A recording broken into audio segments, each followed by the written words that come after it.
नमस्कार दोस्तों, सत्ययुग का सच्चा ज्ञान यूट्यूब चैनल में एक बार पुनः आप सबका दिल से स्वागत है। दोस्तों, संतोषी माता की व्रत कथा लेकर आया हूँ।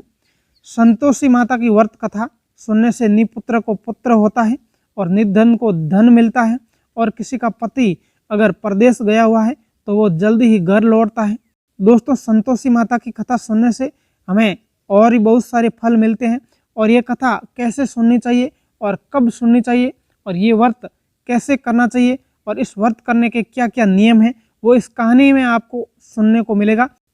संतोषी माता की कहानी बहुत ही ज्ञानवर्धक है और बहुत ही प्रेरणादायक सत्ययुग की कहानी है। दोस्तों, आप इस कहानी को पूरी अवश्य सुनिएगा, माताएं बहनें ज़रूर सुनिएगा। आओ कहानी शुरू करते हैं। उससे पहले आप हमारे चैनल पर पहली बार पधारे हैं तो इस चैनल को सब्सक्राइब जरूर कर लें।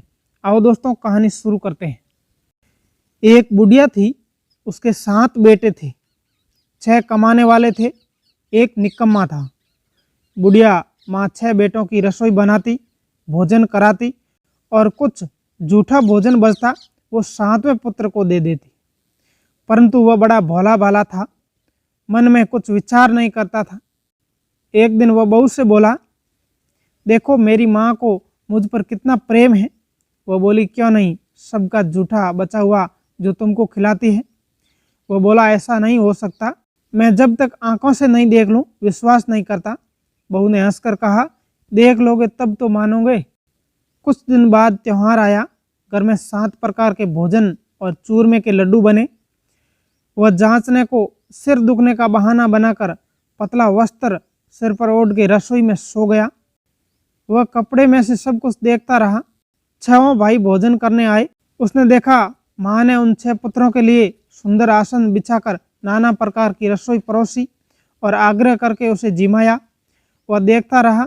6 भोजन कर उठे तब माँ ने उसकी जूठी थालियों में से लड्डुओं के टुकड़े उठाकर एक लड्डू बनाया। जूठा भोजन सब इकट्ठा किया। बुढ़िया माँ ने उसे पुकारा, बेटा 6 भाइयों ने भोजन कर लिया है, अब तू ही बाकी है, उठ, तू कब खाएगा। वह कहने लगा, माँ मुझे भोजन नहीं करना है, अब मैं परदेश जा रहा हूँ। माँ ने कहा, कल जाता हो तो आज चला जा। वह बोला, हाँ आज ही जा रहा हूँ। यह कहकर वह घर से निकल गया। चलते समय स्त्री की याद आ गई। वह गौशाला में कड़े थाप रही थी। वहाँ जाकर बोला, हम जावे परदेश आवेंगे कुछ काल, तुम रहियो संतोष मैं धर्म अपनो पाल। वह बोली, जाओ पिया आनंद से, हमारो सोच हटाए, राम भरोसे हम रहे, ईश्वर तुम्हें सहाय। 2 निशानी आपकी देख धीर धरूं, शुद्धिमती हमारी बिरसायो रखियो मन गंभीर। वह बोला, मेरे पास तो कुछ नहीं है, ये अंगूठी है सो ले लो और अपनी कुछ निशानी मुझे दे दो। वह बोली, मेरे पास क्या है, ये गोबर भरा हाथ है। यह कहकर उसकी पीठ पर गोबर के हाथ से थाप मार दी। वह चल दिया। चलते चलते दूर देश पहुंचा। वहाँ एक साहूकार की दुकान थी। वहाँ जाकर कहने लगा, भाई मुझे नौकरी पर रख लो। साहूकार को ज़रूरत थी। वह बोला, रह जा। लड़के ने पूछा, तनख्वाह क्या दोगे। साहूकार ने कहा, काम देखकर दाम मिलेंगे। साहूकार की नौकरी मिली। वह सुबह 9 बजे से 10 बजे तक नौकरी बजाने लगा। कुछ दिनों में दुकान का सारा लेन देन, हिसाब किताब, ग्राहकों को माल बेचना, सारा काम करने लगा। साहूकार के 7-8 नौकर थे, वे सब चक्कर खाने लगे। तब वो बहुत होशियार बन गया। सेठ ने भी काम देखा और 3 महीने में उसे आधे मुनाफे का हिस्सेदार बना दिया। वह कुछ वर्ष में ही नामी सेठ बन गया और मालिक सारा कारोबार उस पर छोड़कर चला गया। अब बहू पर क्या बीती तो सुनो। सास ससुर उसे दुख देने लगे। सारी गृहस्थी का काम करा के उसे लकड़ी लेने के लिए जंगल भेजते। इसी बीच घर के आटे से जो भूखी निकली उसकी रोटी बनाकर रख दी जाती और फूटे नारियल की जो नारियली होती है उसमें पानी पिलाती। इस तरह दिन बीतते रहे। एक दिन वह लकड़ी लेने जा रही थी। रास्ते में बहुत सी स्त्रियां संतोषी माता का व्रत करती दिखाई दी। वह वहां पर खड़ी होकर कथा सुनने लगी और पूछा, बहनों तुम किस देवता का व्रत करती हो और उसे करने से क्या फल मिलता है, इस व्रत को करने की क्या विधि है। यदि तुम अपने व्रत का विधान मुझे समझाओगी तो मैं तुम्हारा बड़ा एहसान मानूंगी। तब उसमें से एक स्त्री बोली, सुनो ये संतोषी माता का व्रत है।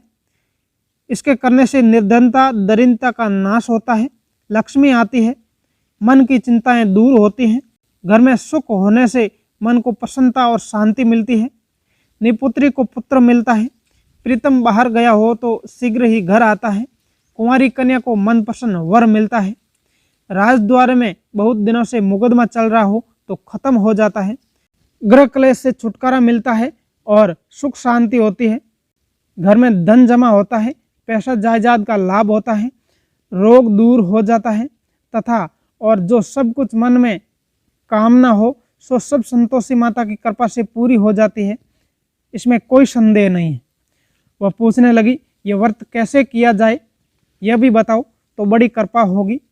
वह कहने लगी, 1.25 आने का गुड़ चना लेना, इच्छा हो तो 5.25 आने का लेना या 1.25 रुपये का भी सहूलियत के अनुसार लेना। बिना परेशानी और श्रद्धा व प्रेम से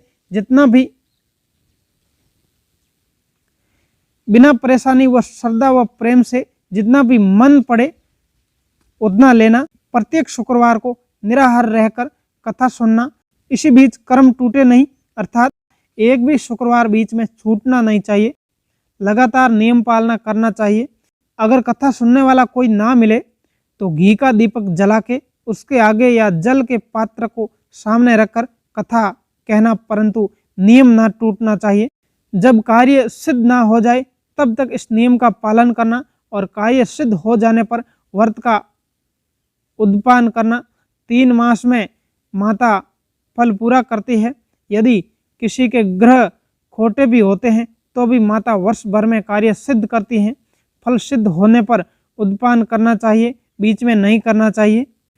उद्यापन में 2.5 सेर आटे का खाजा तथा इसी परिणाम से खीर तथा चने का साग करना। 8 लड़कों को भोजन कराना। जहाँ तक मिले देवर जेठ भाई बंधु के हो, न मिले तो रिश्तेदारों और पास पड़ोसियों को बुलाना, उन्हें भोजन कराकर यथाशक्ति दक्षिणा दे माता का नियम पूरा करना। उस दिन घर में खटाई ना खाएं। यह सुन बुढ़िया के लड़के की बहुत चल दी। रास्ते में लकड़ी के बोझ को बेच दिया और उन पैसों से गुड़ चना ले माता के व्रत की तैयारी कर आगे चली और सामने मंदिर देखकर पूछने लगी, यह मंदिर किसका है? सब कहने लगे, माता संतोषी का मंदिर है। यह सुनकर माता के मंदिर में जाकर चरणों में लौटने लगी। दीन हो विनती करने लगी, माँ मैं अज्ञानी हूँ, व्रत के कुछ नियम नहीं जानती हूँ, मैं दुखी हूँ। हे माता जगत जननी, मेरा दुख दूर कर, मैं तेरी शरण में हूँ। माता को दया आई। एक शुक्रवार बीता कि दूसरे को उसके पति का पत्र आया और तीसरे शुक्रवार को उसका भेजा हुआ पैसा आ पहुंचा। यह देख जेठ जेठानी मुंह सिकोड़ने लगे, इतने दिनों में इतना पैसा आया है, इसमें क्या बड़ाई है? लड़के ताने देने लगे। काकी के पास पत्र आने लगे, रुपया आने लगा। अब तो काकी की खातरी बढ़ेगी, अब तो काकी बोलने से भी नहीं बोलेगी। बेचारी सरलता से कहने लगी, भैया कागज आवे चाहे रुपया आवे, हम सब के लिए अच्छा है। ऐसा कहकर आंखों में आंसू भर आए। संतोषी माता के मंदिर में आई और आकर मातेश्वरी के चरणों में गिरकर रोने लगी। माँ मैंने तुमसे पैसा कब मांगा? मुझे पैसे से क्या काम है? मुझे तो अपने सुहाग से काम है, मैं तो अपने स्वामी के दर्शन मांगती हूँ। तब माता ने प्रसन्न होकर कहा, जा बेटी तेरा स्वामी आवेगा। यह सुनकर खुशी से बावड़ी होकर घर में जाकर काम करने लगी। जब संतोषी माता विचार करने लगी, इस भोली पुत्री को मैंने तो कह दिया कि तेरा पति आवेगा, पर कैसे? वह तो इसे स्वप्न में भी याद नहीं करता है, उसे याद दिलाने को मुझे जाना पड़ेगा। इस तरह माताजी उस बुढ़िया के बेटे के पास जा स्वप्न में प्रकट हो कहने लगी, साहूकार के बेटे सो रहा है या जागता है? वह कहने लगा, माता सोता भी नहीं हूँ और जागता भी नहीं हूँ, कहो क्या आज्ञा है? माँ कहने लगी, तेरे घर बार कुछ है कि नहीं? वह बोला, मेरे पास सब कुछ है, माँ बाप है, बहू है, क्या कमी है? माँ बोली, भोले पुत्र तेरी बहू घोर कष्ट उठा रही है, तेरे माँ बाप उसे त्रास दे रहे हैं, वह तेरे लिए तरस रही है, तू उसकी शुद्ध ले। वह बोला, हाँ माता जी यह तो मालूम है, परंतु जाऊं तो कैसे? परदेश की बात है, लेन देन का कोई हिसाब नहीं है, कोई जाने का रास्ता नहीं आता, कैसे चला जाऊं? माँ कहने लगी, मेरी बात मान, सवेरे नहा धोकर संतोषी माता का नाम ले, घी का दीपक जला, दंडवत कर दुकान पर जा बैठ। देखते ही देखते सारा लेन देन चूक जाएगा, जमा माल बिक जाएगा और सांझ होते होते धन का भारी ढेर लग जाएगा। जब सवेरे जल्दी उठ भाई बंधुओं से सपने की सारी बात कहता है तो वे सब उसकी अनसुनी कर मजाक उड़ाने लगते हैं। कभी सपने भी सच होते हैं। एक बूढ़ा बोला, देख भाई, मेरी बात मान, इस प्रकार झूठ साज करने से क्या होगा? जैसा देवता ने कहा है वैसा ही करने में तेरा क्या जाता है? अब बूढ़े की बात मानकर वह नहा धोकर संतोषी माता को दंडोत कर घी का दीपक जला दुकान पर जा बैठा। थोड़ी देर में क्या देखता है कि देने वाले रुपया लाने लगे, लेने वाले हिसाब लेने लगे। कोठे में भरे सामान के खरीदार नकद दाम देकर सौदा करने लगे। शाम तक धन का भारी ढेर लग गया। मन में माता का नाम लेकर चमत्कार देख प्रसन्न हो गया और घर ले जाने के वास्ते गहने, कपड़ा, सामान खरीदने लगा। यहाँ काम से निपट तुरंत घर को रवाना हुआ। वह बेचारी जंगल में लकड़ी लेने जाती थी। लौटते वक्त माताजी के मंदिर में विश्राम करती थी। वह तो उसके प्रतिदिन रुकने का जो स्थान था। धूल उड़ती देख वह माता से पूछती है, हे माता, ये धूल कैसे उड़ रही है? माता कहती है, हे पुत्री, तेरा पति आ रहा है।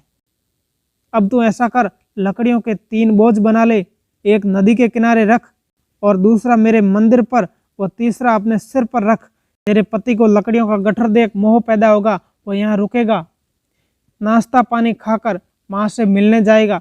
तब तू लकड़ियों का बोझ उठाकर जाना और चौक में गट्ठर डालकर जोर से आवाज लगाना, लो सासू जी, लकड़ियों का गट्ठर लो, भूसी की रोटी दो और नारियल के खोपड़े में पानी दो, आज मेहमान कौन आया है।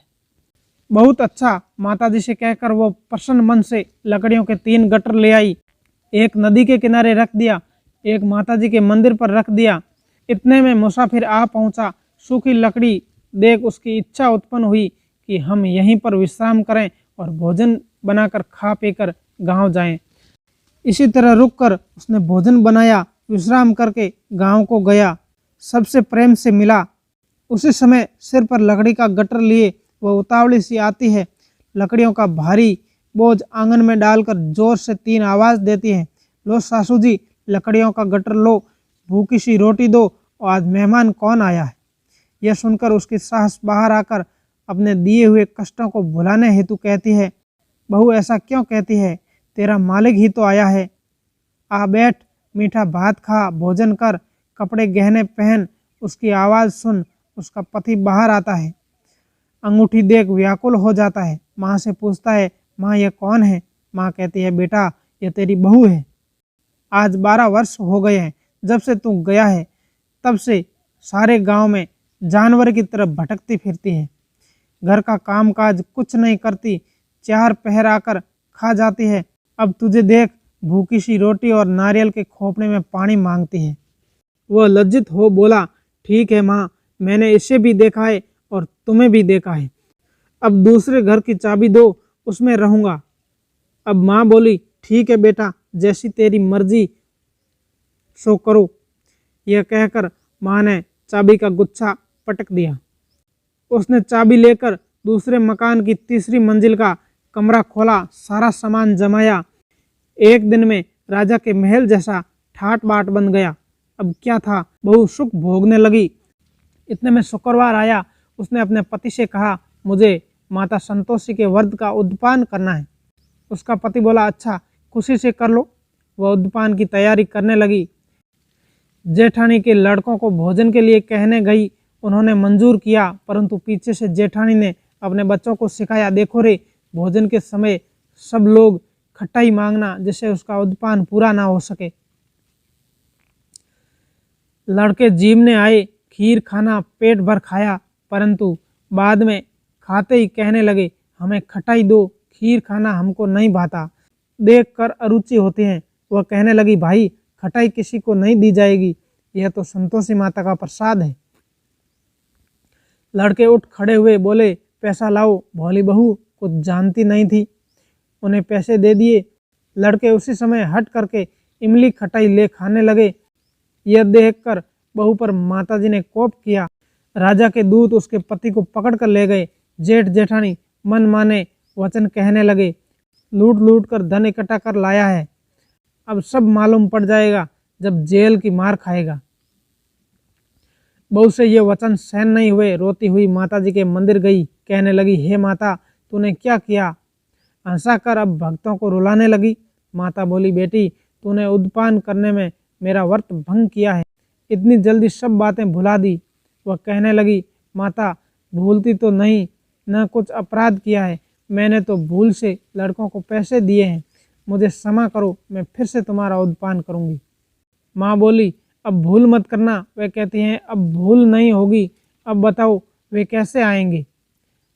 माँ बोली, जा पुत्री, तेरा पति तुझे रास्ते में आता मिलेगा। वह निकली। राह में पति आता मिला। वह पूछती हैं, तुम कहाँ गए थे? वह कहने लगा, इतना धन जो कमाया था उसका टैक्स राजा ने मांगा था, वह भरने गया था। वह प्रसन्न मन से बोली, भला हुआ, अब घर को चलो। घर गए। कुछ दिन बाद फिर शुक्रवार आया। वह बोली, मुझे फिर माताजी का उद्पान करना है। पति ने कहा, करो। बहू फिर से जेठ के लड़कों को भोजन को कहने लगी। जेठानी ने एक दो बातें सुनाई और सब लड़कों को सिखाने लगी, तुम सब लोग पहले ही खटाई मांगना। लड़के भोजन से पहले कहने लगे, हमें खीर नहीं खानी है, हमारा जी बिगड़ता है, कुछ खटाई खाने को दो। वह बोली, खटाई किसी को नहीं मिलेगी, आना है तो आओ। वह ब्राह्मण के लड़कों को लाकर भोजन कराने लगी। यथाशक्ति दक्षिणा की जगह एक एक फल उसे दिया। संतोषी माता प्रसन्न हुई। माता की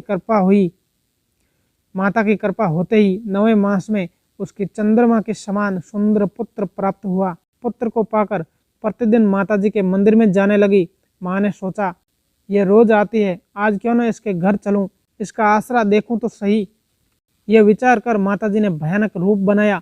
गुड़ चने से सना मुंह, ऊपर सूंड के समान होठ, उस पर मक्खियां भिन भिन कर रही थी।